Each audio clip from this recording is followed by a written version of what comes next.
Então, gente, hoje é o Café com a NER, de número 138. Nós já estamos nisso há quase 4 anos, né? E hoje o nosso convidado é o Manuel Fernandes, diretor executivo da Bytes. E ele vai vir falar para a gente hoje sobre relevância de tráfego de IA, que é uma coisa que interessa muito para os nossos associados. Então, vamos conhecer um pouquinho do Manuel Fernandes. Ele é diretor executivo da Bytes, é jornalista e integrante do Centro de Estudos de Marketing Digital da Escola de Administração de Empresas de São Paulo, a FGV. Trabalhou como repórter, chefe de escritório regional e colunista de Veja, editor na Forbes Brasil e Isto é Dinheiro, além de ocupar direção de redação da Revista Nacional de Telecomunicações, RNT. É especialista em relações governamentais pelo INSPER, integrante do Conselho de Turismo e do Conselho de Política e Economia da FEComércio São Paulo. Foi um dos fundadores do Instituto de Relações Governamentais, IRELGOV. É sócio do movimento Todos pela Educação e do Instituto Palavra Aberta. Cadê a nossa amiga Patrícia Blanco? Ela falou comigo que está em Brasília, e aí está com a agenda lá, porque agora ela é autoridade constituída, né? Eu falei para ela, eu falei, minha filha, eu quero você lá. Vamos ver se... Ela é do Conselho de Comunicação Social do Senado, a presidente, né? Exato. Então, Manuel, eu sei que no Palavra Aberta você fez uma apresentação muito interessante sobre dados, sobre tráfego de IA e etc. E aí eu acho que a gente tem aqui muitas coisas interessantes para falar, não é verdade? Perfeito. Não, então, como eu estava falando para vocês, há 20 anos, quando eu montei a Bytes nasceu como uma revista, que era, na verdade, a Bytes, antes de ser uma revista, era uma newsletter que eu mandava diariamente para 20 mil pessoas, 20 mil assinantes, montei a revista. Então, a gente fez uma revista que durou quase um ano, essa revista, e ainda está no momento resolvi migrar resolvi migrar para fazer o que eu faço hoje. De certa forma, o que a Bytes faz hoje, né, o princípio da Bytes é organizar dados para melhorar a decisão dos nossos clientes, é um princípio que eu aprendi em revista, né, que é apurar, contextualizar, investigar e trazer uma hierarquia para permitir que o cliente da gente, a partir de uma pergunta que ele nos faça, ele tenha um bom dado para tomar uma decisão. Então, esse DNA da revista me acompanha ainda muito constantemente aqui na Bytes. Deixa eu só mostrar uma coisa aqui para vocês que eu acho importante mostrar aqui, que é um pouco dessa, como é que a gente está vendo esse setor hoje aqui em relação a... Deixa eu compartilhar aqui a tela só. A tráfego de dados. Deixa eu compartilhar aqui a tela. Então, na realidade, deixa eu abrir a tela aí, né? Então, na realidade, como eu falei, a Bytes tem 20 anos, né? A gente trabalha aqui, trabalha basicamente para o setor privado. Nosso modelo, né, é um modelo de organizar software para extrair dados, pessoas para interpretar esses dados e agora a variável de inteligência artificial para nos ajudar dentro desse contexto. Nesses 20 anos de trabalho, a gente já fez mais de 2.000 projetos, né, de toda a ordem, né, desde projetos grandes a projetos menores, mas sempre no princípio de buscar a informação dentro da internet, de maneira geral, trazer essa informação, organizar essa informação e injetá-la. Então, todo dia a gente faz aqui um texto de revista para os nossos clientes. Esse conjunto de software que a gente tem, que a gente contrata, que a gente desenvolveu, é o que a gente chama de sistema analítico Bytes. Então, a gente tem acesso a qualquer informação pública e aberta na internet, em qualquer idioma, né? E a gente oferece esses dados interpretados para essa tomada de decisão. Então, só para vocês terem ideia desse universo que acontece. No ano passado, no Brasil, foram produzidas 25 milhões de notícias. Tá? Então, assim, entra tudo aqui, entra menos rádio e TV, tá? Mas entra aqui online, revista, jornal, tudo. Então, por isso, como eu falei no início, nunca se colocou tão premente o papel da revista, porque diante de tanta notícia produzida, de tanta forma que é produzida, a revista tem um papel de acomodar as pessoas e permitir às pessoas um conforto do entendimento do que aconteceu naquela semana. Obviamente, a gente ainda tem revistas semanais, a Veja continua existindo, mas a ausência, toda vez que uma revista enfrenta alguma dificuldade e essa revista passa por uma crise, possivelmente um fechamento, eu lamento profundamente, porque eu acho que é menos informação organizada que vai para as pessoas. Então, a gente está imerso nessa quantidade de informação, e aqui, mesmo assim, todos os meses no Brasil são feitas algo em torno de 3 milhões e meio 3 milhões e meio de buscas sobre revistas. Então, todo mês, os usuários do Google no Brasil vão lá no Google e perguntam algo em torno de 3,5 milhões de vezes sobre revistas. E as revistas que eles mais perguntam são as seguintes. A Revista Oeste, e é um dado importante, tá? Essas buscas não representam audiência, tá? Elas representam pessoas perguntando ao Google sobre a revista. E as revistas que eles mais perguntam, né, são a Revista Oeste, que é uma revista que tem 2 a 3 anos de operação, um pouco mais, acho que é isso. A Revista Fórum, a Carta Capital, a Veja, a Piauí, a Quem, a Caras, e tem 3 revistas aqui que são interessantes de destacar, que é a Revista da Natura e a Revista do Boticário. Então, são revistas que as pessoas são revistas de produtos, beleza, mas as pessoas estão buscando informações sobre ela. A Revista Colorada, que é do Inter, então é uma revista de um time de futebol que desperta interesse, e uma revista que não existe mais, que é a Playboy. Então, as pessoas continuam buscando informação sobre o Playboy. O que é que esse dado ele caracteriza?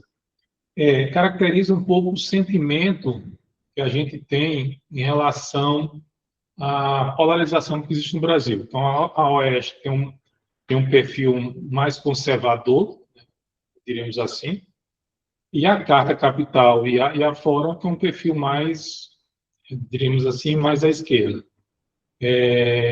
Então, isso reflete um pouco da polarização que o país vive, e as pessoas querem encontrar espaços onde elas se sintam confortáveis para ter uma informação que elas acham crível ou plausível.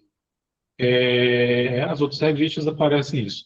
E um detalhe importante aqui, que é o seguinte, então, onde é que a IA entra nessa história? A IA está se transformando numa grande máquina de construção de percepções sobre marcas e sobre temas sobre isso.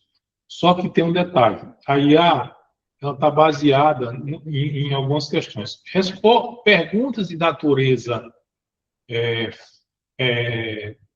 diríamos assim, lógica, 2 mais 2, a IA usa o que ela chama de treinamento. É tudo como toda ela foi treinada e como ela foi treinada para saber isso. Então, quando você pergunta 2 mais 2, ela não precisa sair desse ambiente do treinamento, porque ela sabe que 2 mais 2 é 4. Porque ela já foi treinada isso ao longo do tempo todo. A maior parte do treinamento das IAs se encerra na metade de 2025. A segunda variável do IA é quando você faz uma pergunta factual e ela vai na internet buscar informação. O Gemini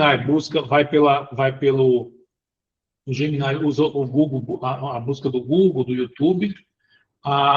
O GPT usa o Bing da Microsoft. O Claude usa também uns sistemas de busca associados ao IA, o Claude e o Perplex. Então, quando você pergunta o seguinte, o que saiu no noticiário hoje, a IA vai na busca, tenta identificar padrões de resposta ao que ela está fazendo, porque, na verdade, tudo se torna uma operação matemática, né? Tudo se torna uma operação matemática. Então, ela vai na busca e pergunta a um conjunto de sites a quem tem a melhor resposta para aquela pergunta. Então, vou imaginar alguém perguntando sobre a ANER. Então, assim, alguém faça uma pergunta no GPT sobre o que é a ANER. Se eu tiver um site, né, um site que consiga para IA, matematicamente falando, dizer que a ANER representa o conjunto de publicações e de revistas que existe no Brasil, aí ela vai usar essa informação para gerar a resposta. Então, imagine que eu tenho um site lá, tenho um blog, e eu pego essa pergunta e digo o seguinte, escrevo um texto e digo assim, o que é a ANER? Se a IA entende que há uma aproximação da pergunta que ela faz com esse post do blog, ela pode trazer o post do blog, em primeiro lugar, acima do próprio site da ANER do que de qualquer outro site. Então, esse jogo é que está formando a percepção em relação às marcas. Quando você vê, e por que isso é algo que a gente deve ficar muito atento? Quando você olha aqui, eu estou olhando aqui a audiência dos principais aplicativos de inteligência artificial que foram no Brasil no mês de fevereiro desse ano, tá? Então, por exemplo, o ChatGPT tem, se vocês pegarem aqui, ele tem 8 milhões de usuários por dia no Brasil. No mês é algo em torno de 20 milhões. 8 milhões. Esses usuários, em média, ficam algo em torno, por sessão, quase 4 minutos. O cara fica quase 4 minutos pendurado na sessão. Esse cara gasta, em média, por dia, nas sessões, ele gasta quase 20 minutos. Aí depois eu tenho o Gemini do Google, que tem 3 milhões de usuários ativos.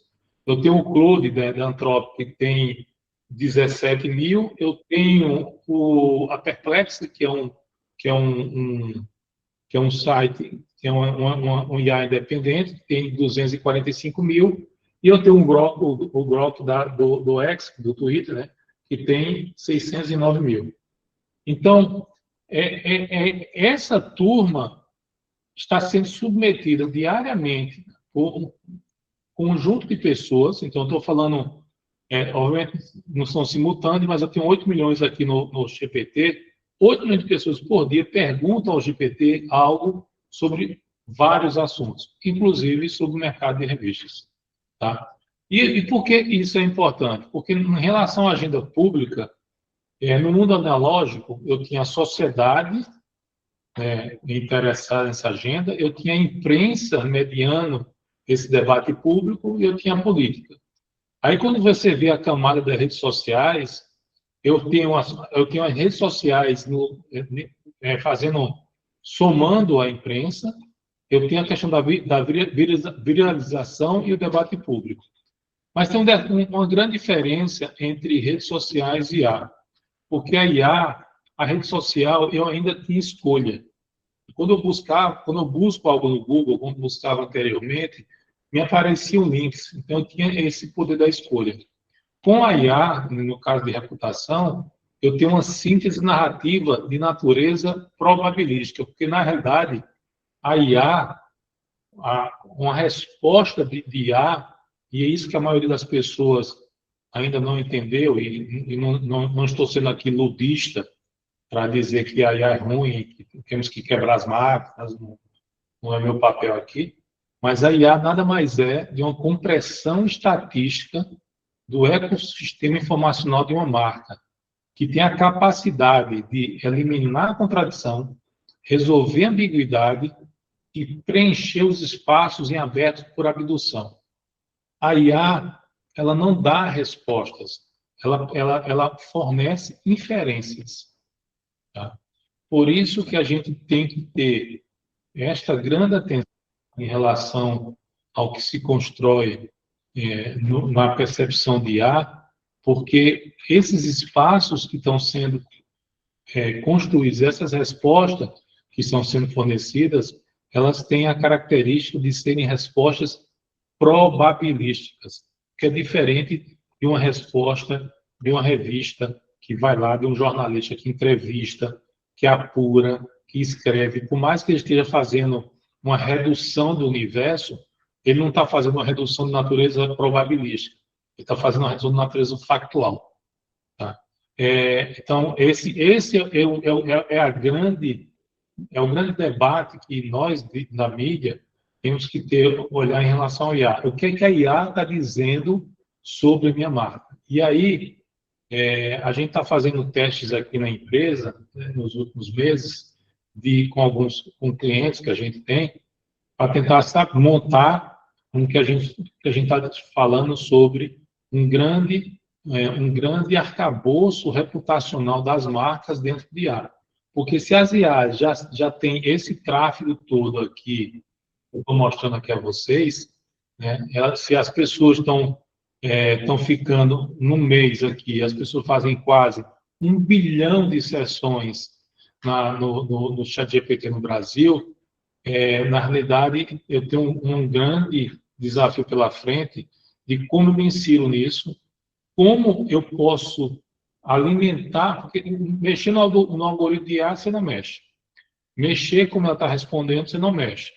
Você tem que entender como você alimenta esse ecossistema informacional para que a resposta dada sobre o assunto que você está discutindo seja uma resposta mais próxima da realidade. A gente tem chamado isso aqui internamente na empresa de reputação sintética, porque ela nem é verdadeira, a reputação que a IA está criando. Tá? Ela nem é verdadeira, nem é falsa. Na verdade, ela é probabilística. Tá? Ela é uma inferência. E a gente precisa ter muito cuidado, porque tomar decisões, e eu não estou falando de você colocar uma planilha lá e mandar a IA fazer cálculos, não isso. Mas tomar decisões baseadas só no que a IA coloca, sem o contexto humano, é muito perigoso. Nós somos uma empresa que, antigamente, a gente falava o seguinte: Bytes faz uso intensivo de tecnologia, mas não sou uma empresa de tecnologia. Meu diferencial é e continuará sendo as pessoas. Hoje a gente está falando que Bytes é uma empresa que faz uso intensivo de IA, mas Bytes não é uma empresa de IA. Nosso diferencial continua sendo e será as pessoas. Né? Então, a gente entende que aí, o olhar humano sobre a IA é importante do ponto de vista de vigilância e do ponto de vista de contexto. Então, a IA, na verdade, ela tende, quando você faz uma pergunta a ela tende a ser empática na resposta. E quando ela quando ela foi treinada na internet, foi treinada pela internet, e ela é combinada com buscas na web, os seus defensores de marca estão subdimensionados em relação aos críticos, que há mais crítica em relação a você do que elogios. Então, e aí a privilegia muito nas buscas sites como a Wikipedia, sites que ela consegue entrar e varrer de maneira então. Se você tem um verbete na Wikipedia, que é um verbete de natureza negativa contra você, você tem um desafio sério, porque você aí está lendo aquilo e está tentando responder via aquilo. Porque quando você entra aqui, como é que a IA deve ser utilizada, né? E como a gente utiliza aqui? Ela tem que servir para ampliar a granularidade do mapeamento de dados.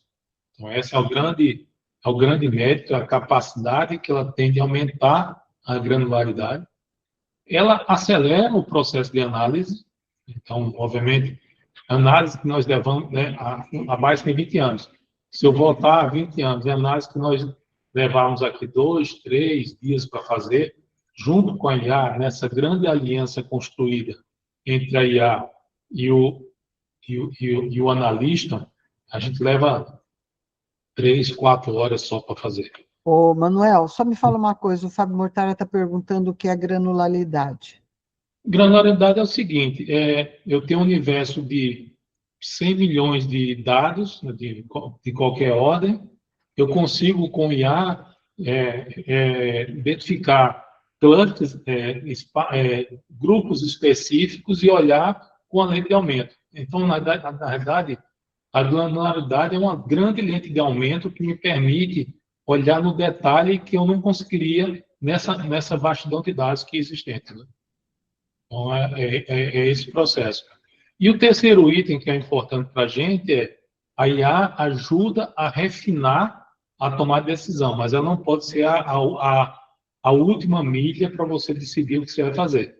A última milha tem que ser o contexto humano, o contexto do negócio que você tem e o contexto das atribuições. Agora, como é que isso fica para uma revista? Né? Como é que isso impacta na revista? A gente entende que quanto mais você absorver informações, porque antigamente, no tempo que eu trabalhei na Veja, você começava a fazer uma pauta na segunda-feira, aí você ia apurando, lá pela quinta-feira você começava a escrever, no final da noite da quinta-feira estava escrito, aquilo subia para as hierarquias correspondentes, o editor, o editor executivo, o diretor, e aí você fazia um trabalho coletivo de publicação.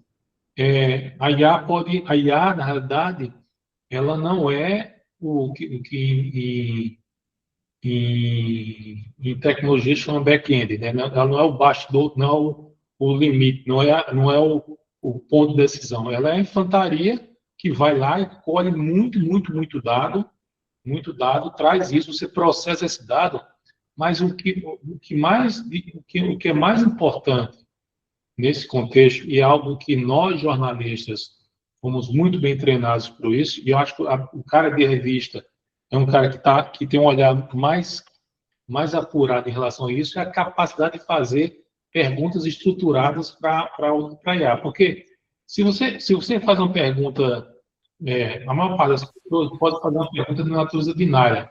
É isso ou é aquilo? Tá? É isso ou é aquilo? No caso da gente jornalista, principalmente de revista, a gente consegue fazer perguntas ao banco de dados usando a IA como nossa interface de conversa, que muda muito a forma, inclusive, como a gente encara o dado e como a gente constrói o nosso texto. Então, por isso que eu acredito que nós jornalistas, usando esses recursos de IA, né, não para escrever texto, porque não precisa, usando esses recursos de IA para melhorar nossa apuração.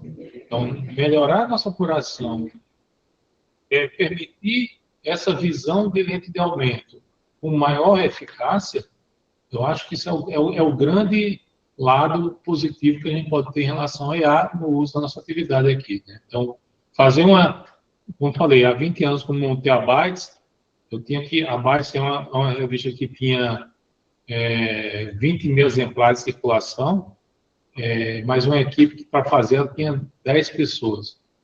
Então, hoje, essas mesmas 10 pessoas poderiam fazer muito mais, né, do que a gente fazia há 20 anos. Então, tudo é uma mudança, tudo é uma consequência, mas eu acho que o que eu queria deixar aqui para vocês, para a gente iniciar um debate aqui, existe um novo mundo, esse mundo é muito interessante, ele é irreversível, não adianta achar que vamos travar e vamos parar no tempo, agora não vamos avançar, e as oportunidades colocadas.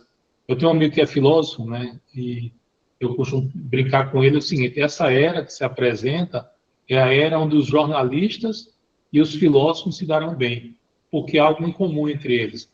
Eles sabem fazer perguntas. Né? Quem sabe fazer uma pergunta vai conseguir muito resultado nisso. Então, é isso que eu queria mostrar para vocês, pessoal, e a gente debater aqui da forma que vocês acharem melhor. Eu achei muito interessante a forma como você colocou de que a IA não dá resposta, ela fornece diferenças e as respostas são probabilísticas. Me fala uma coisa, como é que vocês aí da Bytes chegaram nessas conclusões? Assim, nos últimos 3 meses, meus finais de semana têm sido dedicados a entrevistar a IA. Eu entrevisto regularmente várias IAs. Então, eu passei vários dias, né, conversando com o GPT, com o Gemini, com o Grok, com a Perplex, e fazendo perguntas para eles. E perguntas que eram assim, quando a resposta não me parecia muito óbvia, eu questionava a resposta, e eles faziam, você está certo, mas a maior parte das pessoas que me perguntam algo não se contentam com a primeira resposta. Porque, na verdade, o que é que a IA tem e ela tá pegando as pessoas, ela tá dos jornalistas, dos críticos, de todo mundo. Ela está pegando o que a gente chama de autoridade epistêmica. A IA se vende e ela diz assim, eu sou um especialista e a resposta de um especialista tem um valor muito forte. Então, por que você vai questionar? Só que uma coisa é se eu te perguntar, Regina, tipo o seguinte, Regina, atrás de você tem um conjunto de livros. Que livro é aquele que está junto de um espelho ali? Você vai dizer, é livro tal. Então, a sua resposta não é uma resposta probabilística. Se eu Não, eu vou perguntar, ter que olhar para ver qual é o livro que você está me a do perguntando. espelho aqui, no espelho aqui, tem um Até Noites espelho. Tropicais, deixa eu ver. Que lado? Desse ou desse? Esse aí, esse que você está apontando agora, tem um espelho ou uma luz ali, não sei o que é, ao fundo. Ah, tem um espelho, é verdade. Ah, não, eu tenho Balzac, Os Judeus, o Dinheiro e o Mundo, a História do Vinho, É, mas isso Gabriel Garcia Marques, tem bastante coisa, pronto. Não é probabilidade, é fato. é fato. Na verdade, é um fato. A IA, se eu congelasse essa sua informação se eu congelasse a sua tela e jogasse no IA, eu poderia ter a mesma resposta, mas não, mas o risco dele, do que a gente chama alucinar, que ela é treinada para me dar uma resposta. Ela ia olhar, tentar decifrar teus livros aí, e ela dizer, ó, estou vendo um conjunto de livros ali, mas talvez tenha isso. Pô, talvez nem fosse, tá? Porque ela tem isso. Então, a gente precisa ter esse cuidado que uma resposta probabilística não é uma resposta factual. Uma resposta probabilística, ela reflete, do ponto de vista matemático, um pedaço da realidade. Ela não é a realidade. Esse é o risco que eu vejo das pessoas acreditando que a IA responde tudo, que a IA vai resolver minha vida, que eu posso fazer análise pela IA.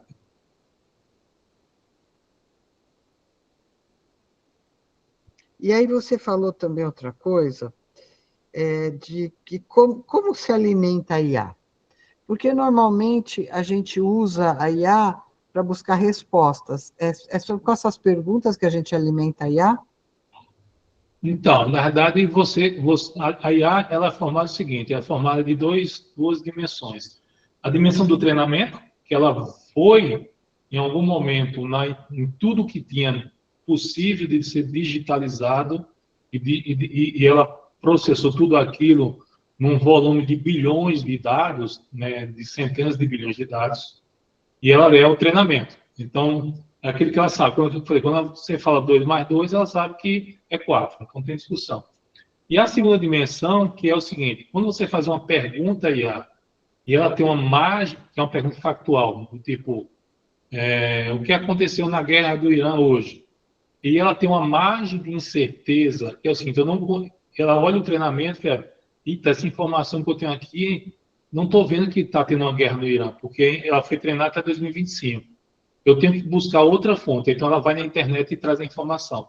E junta com o treinamento, dizendo o seguinte, ó, o Irã, que fica no Oriente Médio, tem essas características, acontece essa guerra lá. Ela vai ver, ela vai no tempo real. E quando você vai fazendo as perguntas, por mais que as IAs digam que não, você está treinando elas. Porque, por exemplo, nesses últimos meses que eu me envolvi lá, eu tenho pesquisado muito sobre reputação. Então, ela tem me sugerido papers, ela tem me sugerido livros. Aí eu vou lá, pego o paper e vejo se faz sentido, baixo e leio. Então, as minhas perguntas estão alimentando e estão oxigenando a base dela. E eu creio, por mais que elas digam que não, que se alguém lá na frente, né? Porque eu não estou falando de Manuel perguntando uma vez só. Estou falando de centenas de milhares de pessoas perguntando a mesma coisa sobre isso. Então, ela deve montar por trás dela uma espécie de banco de perguntas que ela já sabe mais a resposta. Então, a pergunta ajuda a treinar ela também. Manuel, Carolina Dantas. A partir do momento que o conteúdo disponível é cada vez mais produzido por IA, não estamos no risco da IA se alimentar dela mesma? Então, é perfeito essa pergunta, porque exatamente, a gente tá tendo uma distopia, né? Porque, na realidade, a IA diz o seguinte: para você conseguir que eu faça uma resposta mais próxima, por exemplo, da realidade, você tem que melhorar a sua presença no sistema informacional no qual você está. Ah, tá ótimo, mas se a partir do momento as pessoas começam a produzir conteúdo baseado em IA, que não refletem 100% da realidade, isso que ela colocou, exatamente isso vai acontecer. Então, a gente vai ter ela enxergando ela mesma. E aí, só que tem um perigo. Ela enxergando ela mesma e informando para uma pessoa, né, que está tomando conta desse assunto. Então, perigo e debate que a gente precisa ter muito claro é exatamente esse, é como é que a gente olha esse universo e entende o que realmente o que está ali é a verdade ou parte dela. O Ivan Palharani, certo? Das revistas Ouvidor Plano e Revista Alumínio. Ele dá parabéns pela programação e palestras, muito interessante, e ele pergunta: as IAs têm algum potencial para reverter, em partes, a queda de page views que os portais estão enfrentando há alguns anos? Eu acredito que os portais vão sofrer, nos próximos tempos, uma queda de audiência, de page views, porque, na realidade, o que é que os portais tinham por trás? Tinham a técnica de otimização para o Google, né? Para você ter as palavras-chave que estavam associadas a esse portal. Como as pessoas estão perguntando para a IA e está vendo a resposta, algumas IAs mandam o link junto, mas algumas não, outras não mandam. Então, você vai ter uma resposta sem link. Então, eu não vou clicar. Então, eu não sei se deve estar acontecendo com isso com ele, a taxa de o número de PGVs deve estar caindo de maneira substantiva. Entendeu? Piauí Negócios, o Robert Pedrosa, do site Piauí Negócios de Teresina. Aproveitando a pergunta do Ivan, eu queria saber se a IA não vai piorar mais ainda, já que as pessoas tendem a ficar satisfeitas com as respostas da IA. Ó, a Regina colocou no início que uma das minhas Piorar o atividades, tráfego dos sites, ele disse. a Regina colocou no início que uma das coisas que eu mais me orgulho nessa minha jornada é participar lá do Palavra Aberta, né? Que é um grande instituto que discute a questão da educação midiática. Infelizmente, um país que tem um nível de analfabetismo funcional como o nosso está muito mais suscetível a ser enganado, ludibriado ou perder um pouco dessa visão real das coisas do que um país que tem uma cultura de educação midiática muito maior. Algo que a Patrícia Blanco, que é presidente do Palavra Aberta, fala constantemente, educação midiática devia fazer parte dos currículos das escolas fundamentais. As nossas crianças deveriam saber a diferença entre o que estou falando do básico, tá? Do que é um artigo e do que é uma reportagem, do que é uma coluna de opinião e do que é um fato jornalístico. Isso a gente não tem. Então, um país que se contenta com respostas fáceis, porque o que a IA me permite? Ela me dá uma sensação de conforto gigantesca, que é alguém que eu acredito que tem uma autoridade no assunto respondeu por mim. Eu confio muito nisso. Então, a gente corre um risco muito forte em relação a isso. Por exemplo, imagine se você pegar hoje, se eu pegar aqui, ó, vou pegar uma coisa bem simples assim, ó. Vou perguntar de maneira bem aberta, ó.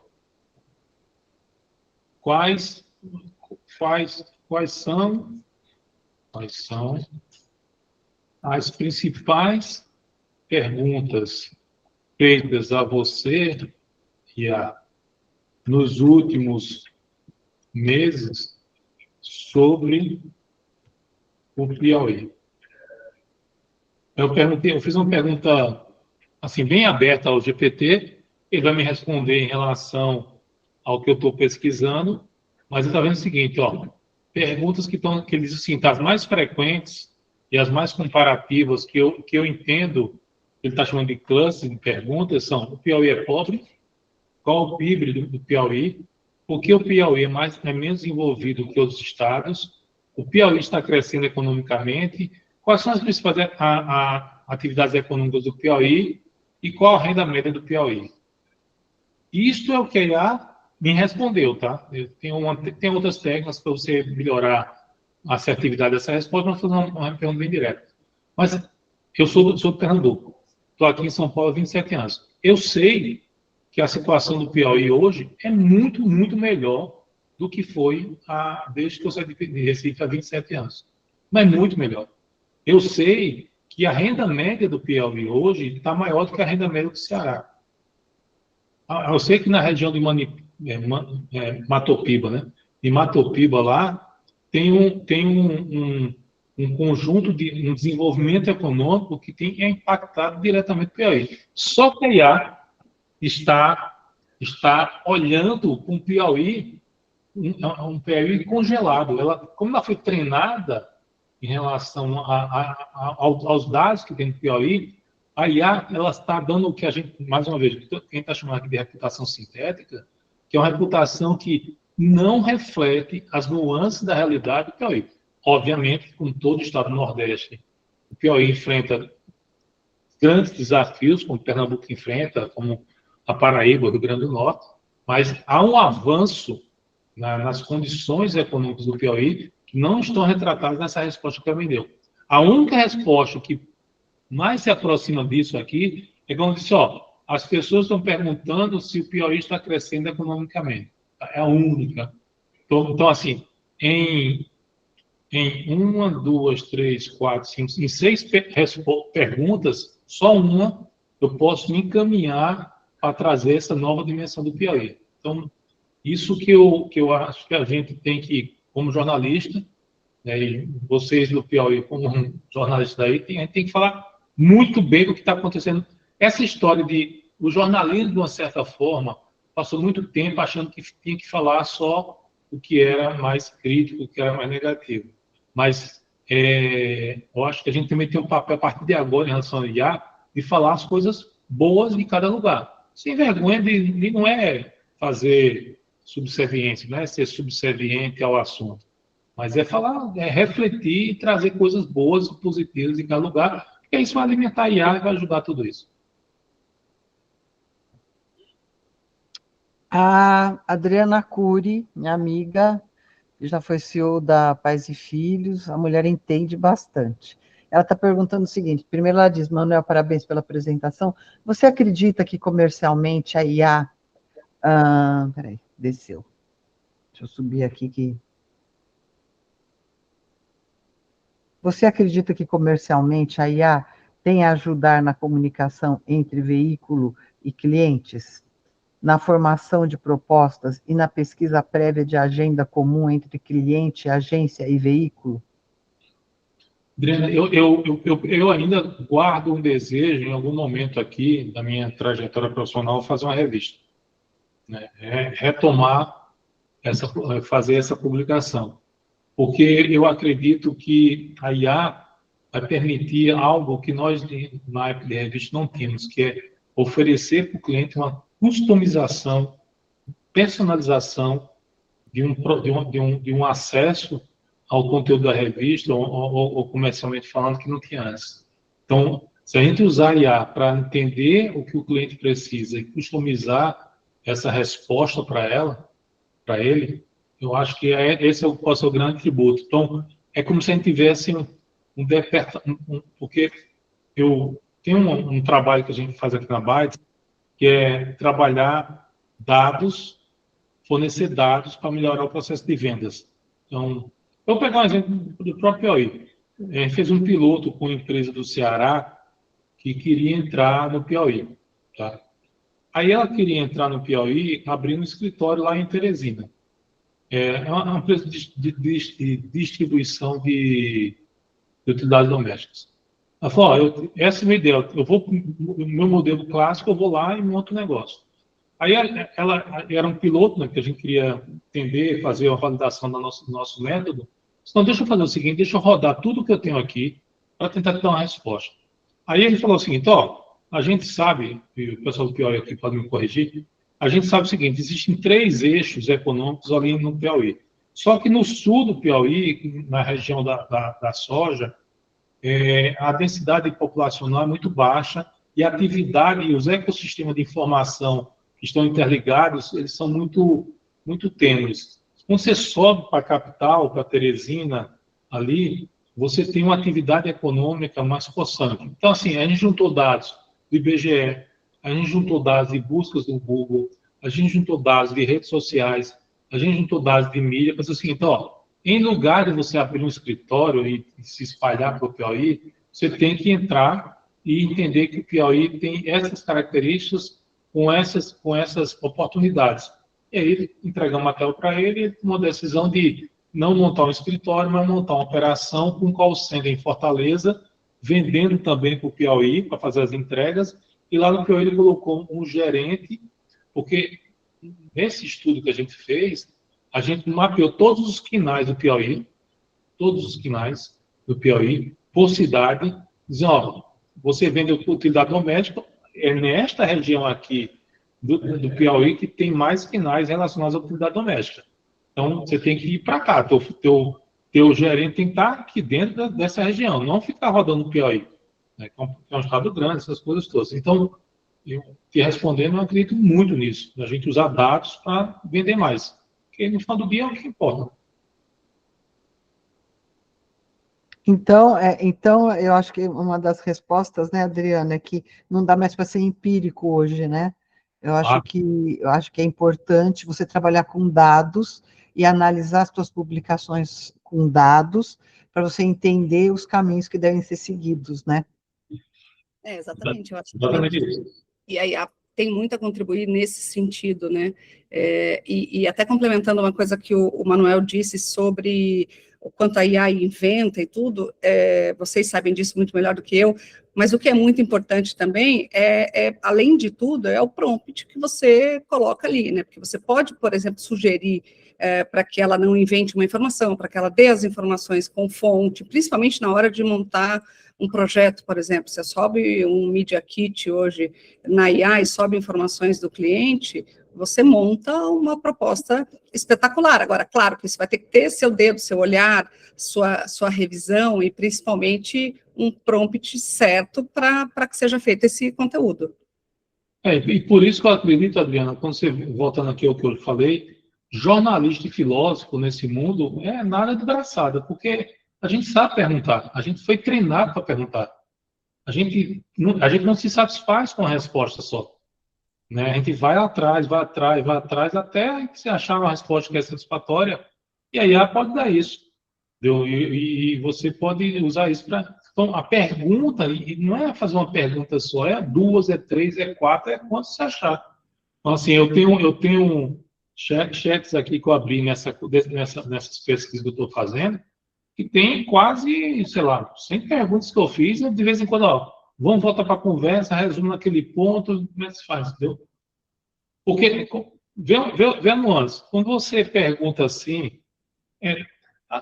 o que é que, qual a percepção, essa marca tem uma percepção negativa, a tendência da IA sempre será dizer tem nesse contexto, porque você induz a resposta. Mesma coisa, essa marca tem uma percepção positiva, ela vai buscar coisas que reforçam a posição. Então, nada, você tem que entender e onde você atenta com a nuance. Quando eu comecei a trabalhar em jornal, eu tinha uma chefe lá em Recife, e eu comecei jovem, né, eu fazia a cobertura da Câmara de Vereadores. E ela sempre partia disso assim, então, no primeiro dia que eu fui lá trabalhar, parte do princípio que toda vez que um vereador, você fizer uma pergunta a um vereador e ele for te responder, tem 2 possibilidades. Ou ele está mentindo, ou ele está tentando responder alguma coisa. Então, fica atento na nuance, na entrelinha, no detalhe, no que ele está falando, no contexto, para você perceber exatamente o que está acontecendo. Se eu transferir isso para mundial, é exatamente isso. Eu tenho que ser vigilante em relação à nuance, eu tenho que confiar no meu repertório. Se eu não confiar no meu repertório e transferir terceirizar meu repertório para IA, qual o sentido da minha existência? Eu vou melhor ir para a praia, ficar tomando água de coco, né, lá no volta naquele litoral do Piauí, que eu não conheço, mas todo mundo diz que é belíssimo, o litoral do Piauí, ficar lá no Piauí me divertindo, entendeu? Porque meu repertório é a soma de tudo que eu sou ao longo dos meus 35 anos de carreira. Não tem IA que consiga me superar nesse aspecto. Não tem IA. Ela pode ter mais respostas do que eu posso, ela pode ter mais informação do que eu tenha. Isso ela tem, e eu não discuto. Mas ela não tem mais conhecimento do que eu, em relação à realidade das coisas. O Gércio Alexandre, quais são os cuidados que os profissionais de comunicação devem ter antes de citar fontes do IA em tempo real? Por exemplo, para fazedores de rádio que estão numa emissão ao vivo e devem satisfazer uma dúvida de um ouvinte. Então, Ô, Gerson, você acha que é de Moçambique, não é? Porque a gente tem vários ouvintes, vários frequentadores aqui de Moçambique. O Ouri é um deles também, e ele traz toda a turma dele de lá. Eu não sei se o Gerson é lá de Moçambique. Eu tenho uma amiga de Moçambique, Moçambique é belíssimo, assim. Então, os meninos têm radialista, tem repórter, tem fotógrafo, todos eles participam dos cafés, normalmente. Então, assim, porque na verdade é o seguinte, a IA sempre vai te dar uma resposta que é de natureza plausível, que é factível, né? Então, você tem que ter muito cuidado. E aí, qual o problema? Você no rádio, naquela hora que você está, se você não tiver tempo de checar, efetivamente você pode passar uma informação errada. Então, é um desafio, porque a gente vive nessa cultura de necessidade de informação instantânea, né? A gente vive nessa cultura de toda a informação tem que ser instantânea, tem que ser. Só que a gente precisa saber que a gente precisa apurar, a gente precisa analisar, a gente precisa refletir. Mas o tempo de reflexão hoje é quase mínimo, eu não consigo fazer isso numa rádio. Mas, infelizmente, você vai ter que estar ali disposto a fazer. Aí, o que é que eu recomendo? Não confie unicamente no IA. Se você faz uma pergunta, como o tempo de resposta delas é muito rápido, pergunta para uma, para duas e para três. A mesma pergunta e vê o que é para trás. E aí você trabalha no que é divergente e no que é convergente. Entendeu? Então, um exercício que a gente faz aqui em relação aos assuntos, eu pego o mesmo assunto, faço a mesma pergunta e vou buscar o que a gente está chamando de grau de convergência. Então, onde é que eles estão convergentes? Tá. Então, se eles estão convergentes nisso aqui, e mais uma vez, probabilisticamente, a resposta parece ser esta aqui. Eu estou trabalhando com probabilidades. Se eu faço uma pergunta aqui e outra divergiu, tem alguma coisa acontecendo aqui. Eu uso uma terceira para tentar confirmar, mas eu recomendaria assim, eu vou ter 3 IAs aqui, no meio da confusão, eu vou tentar fazer as 3 perguntas. Se for uma coisa muito crítica, né? Assim, quanto é a raiz quadrada de 32, eu não vou precisar fazer tudo isso. Mas se for uma coisa que seja, que eu entenda que meu nível. Aí eu tento me teletransportar e me comportar com IA. Quando o meu nível de incerteza for alto, aí eu faço esse trabalho. Quando o meu nível de incerteza for baixo, eu já tenho mais ou menos o conhecimento, porque a gente tem que ter cuidado com o que a gente chama aqui na empresa de memória informacional. Se eu perguntar para qualquer pessoa aqui em São Paulo hoje sobre as condições econômicas do Piauí, estou usando o Piauí como exemplo porque é um bom exemplo a ser usado. A maior parte das pessoas que eu venho a conversar aqui, que não são nordestinos, vão dizer o Piauí é um estado pobre.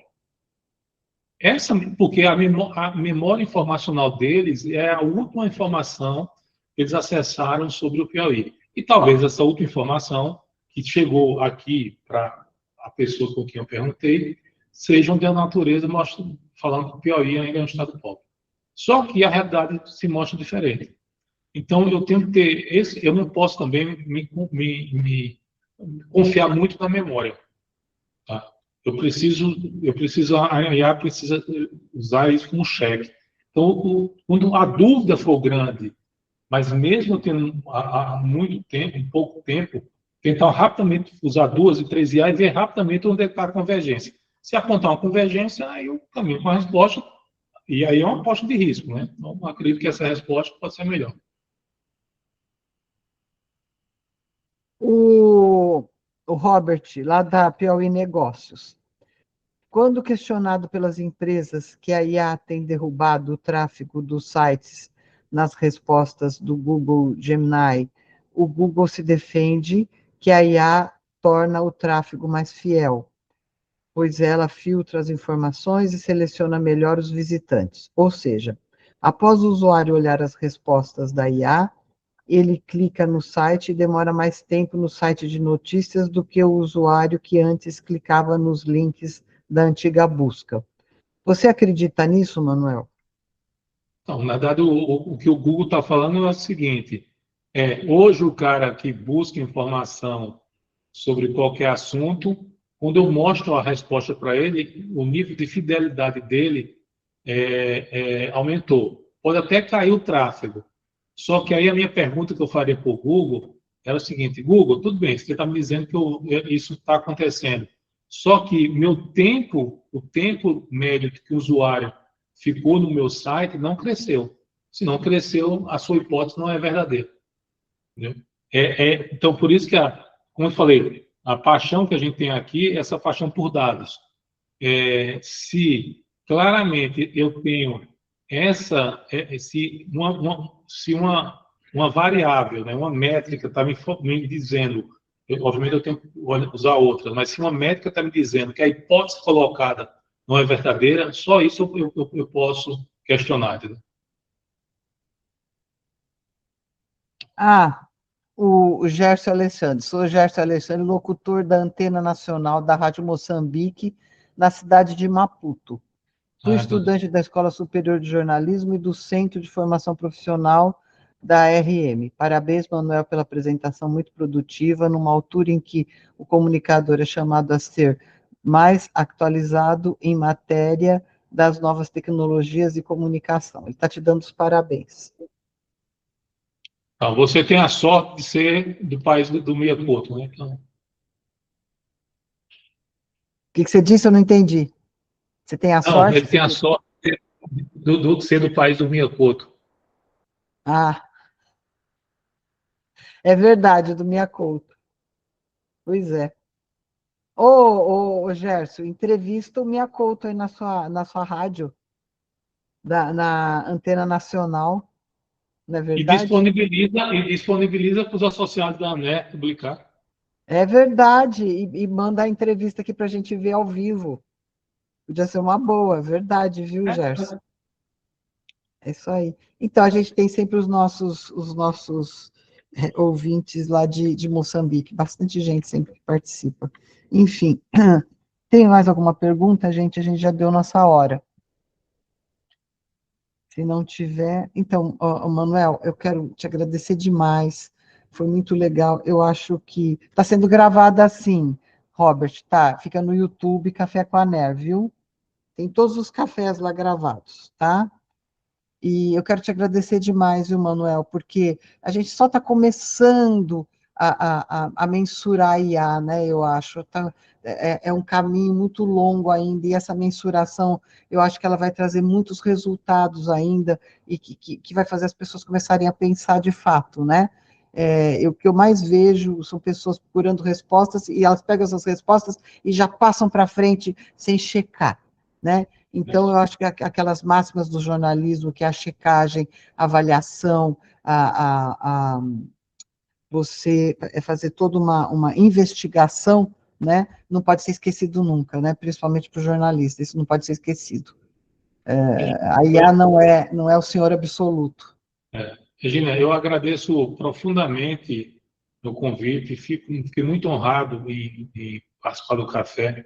Como falei, por natureza, por mais que eu tive trabalhando direto em Pernambuco há alguns anos, eu sou um revisteiro de formação e eu me coloco completamente à disposição da NED e vocês. Eu estou aqui em São Paulo, mas meu e-mail é manuelfernandes@bytes.com.br. Qualquer dúvida que vocês tiverem, porque eu tenho um princípio que é o seguinte: os bons precisam estar juntos, porque aqueles que não são bons, para não usar outra expressão, aqueles que não são bons já estão juntos há muito tempo. Então, Verdade. Ô, Manuel, eu acho que vale a pena a gente pensar depois. A gente tem na ANER um programa que chama Lab de Negócios, e que os associados participam, e que a gente dá teoria e prática. Então, já estou te convidando para a gente montar um lab de negócios para os nossos associados, que pode ser bem interessante, né? De entender todas essas estatísticas, esses números de IA, né? E eu acho que pode ser muito legal. O convite está feito. Se você topar, a gente organiza. Não, já topei. Você vê assim, a Adriana que está aqui, foi muito tempo do Pais e Filhos. Eu me lembro muito tempo do Pais e Filhos, né? Lá atrás, com a minha irmã, essas coisas, muito tempo. E hoje essa revista faria muito sentido, Pais e Filhos, porque na realidade lá atrás a gente falava de pais que cuidavam de filhos. Agora a gente tem que falar de filhos que cuidam de pais, porque o título se mantém muito jovem e muito atual. Então, a gente fazer uma revista que, por mais que as pessoas não acreditem que não funciona mais, uma revista falar sobre essas relações de pais que estão mais velhos, que vivendo mais, de filhos que precisam ainda dar atenção aos seus pais, eu acho um grande produto.